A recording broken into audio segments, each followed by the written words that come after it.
There's strong evidence of an increasing number of climate-related or weather-related disasters. All the evidence is pointing to a strong upward trend, both in the Pacific and in other parts of the world. And so the cost of these natural weather-related disasters is increasing as well, both human costs but financial costs.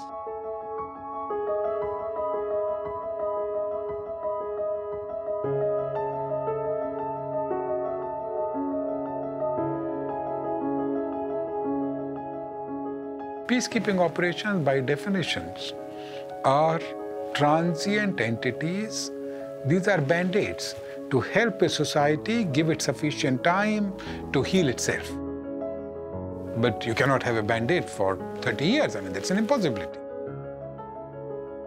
The whole global environment has changed significantly. I mean, just look at globalisation of trade and commerce, globalisation of travel, globalisation through the internet and social media. All of these things are quite rapidly developing. The institutions which we have in place to deal with these and our thinking in regards to these is very much traditional. The environment is becoming increasingly more complex for us to deal with because there are so many different things which impact upon it and impact upon it in a very sort of short time cycle. And these are some of the issues we'll have to grapple with in the future.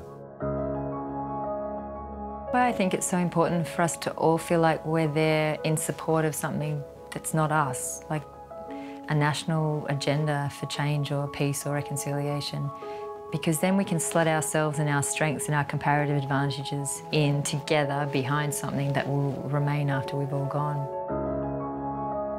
You land on the ground, everything's happening at once, every community is at risk, everything has to be done right away.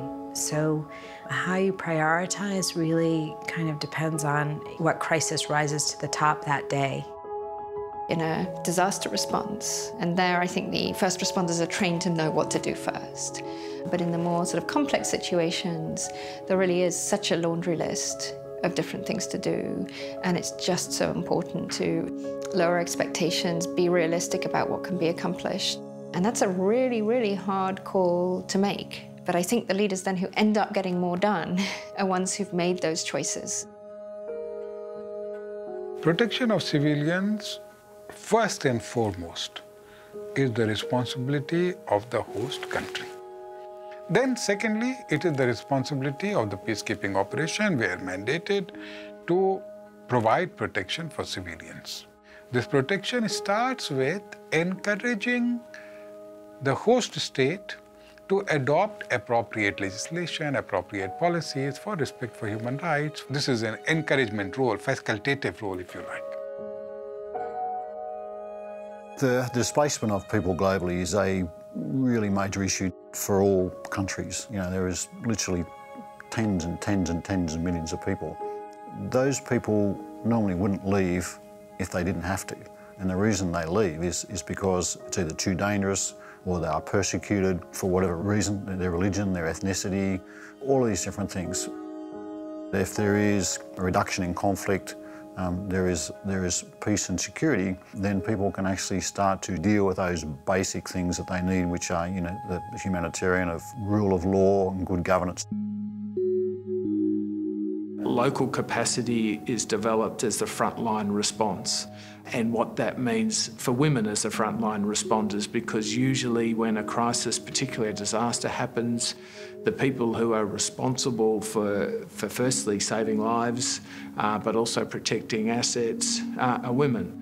And the focus is so much on protecting women as opposed to what we've been striving for over a longer period of time even is empowering women to protect themselves.